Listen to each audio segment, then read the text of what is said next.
शेर की बहन शेर को बता देती है कि भाई किस तरह से फहद उसे हरास करता रहा है। फहद की शादी शेर की बहन के साथ हो चुकी है, लेकिन फिर भी वो उसकी छोटी बहन पर नजर रखे हुए है। ये बात किस हद तक घटिया है वो तो शेर के गुस्से से ही पता चल जाता है। शेर का जी चाहता है कि फहद के मुंह पर जोर का थप्पड़ मारे, लेकिन वो ऐसा नहीं करता क्योंकि वो चाहता है कि सबसे पहले उसके हाथ सबूत लेंगे, क्योंकि फजर ने उसे बोला है कि जब तक हमारे हाथ में सबूत नहीं लगते तुम किसी के खिलाफ भी कार्रवाई नहीं कर सकते। और ऐसा तो बिल्कुल भी मत करना कि गुस्से में आकर किसी पर हाथ उठाओ।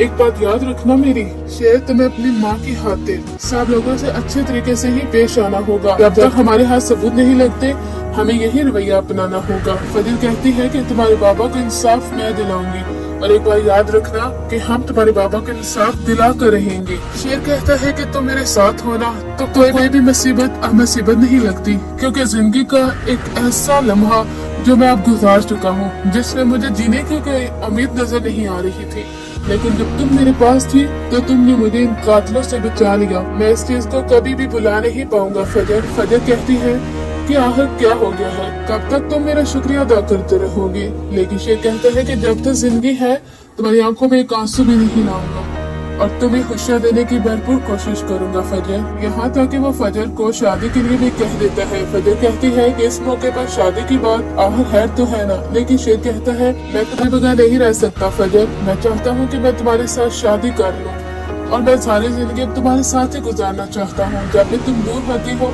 तो मुझे ऐसा लगता है कि कोई कीमती चीज, कोई कीमती इंसान मुझसे छिन चुका है और कहीं वो हमेशा से मेरे से दूर न हो जाए।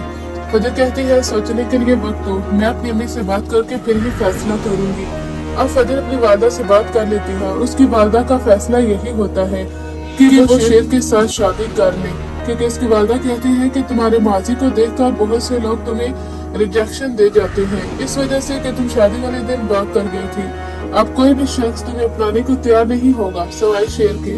शेर ही तुम्हें अच्छी तरह से समझ सकता है फजर, इसलिए मैं भी यही चाहती हूँ कि तुम उसके साथ शादी कर लो। फजर कहती है कि अम्मी आपको पता है मैंने भी यही सोचा था कि जिंदगी में मुझे शेर जैसा शख्स ही मिले, और फिर देखें किस्मत का खेल, आज मुझे शेर ने खुद ही शादी के लिए कह दिया। और फिर किस तरह से किस्मत ने हम दोनों को मिलवाया। जब मैं मुसीबत में थी तो वो वहाँ पर पहुँच जाता था, और जब वो मुसीबत में था तो मैं वहाँ पर थी, यानी हम दोनों एक दूसरे के लिए एक करिश्मा ही साबित हुए हैं। आगे जाकर शेर और फजर दोनों की शादी भी हो जाएगी और आपको दिखाया जाएगा कि फजर के बाबा जो जरदार बेगम की बातों में इस हद तक उकसा चुके थे, उन्हें भी एहसास हो ही जाता है कि उनकी बेटी ने हमेशा सच का साथ दिया है। ये जरदार बेगम है जो रिश्तों के दरमियान दरार पैदा करती है।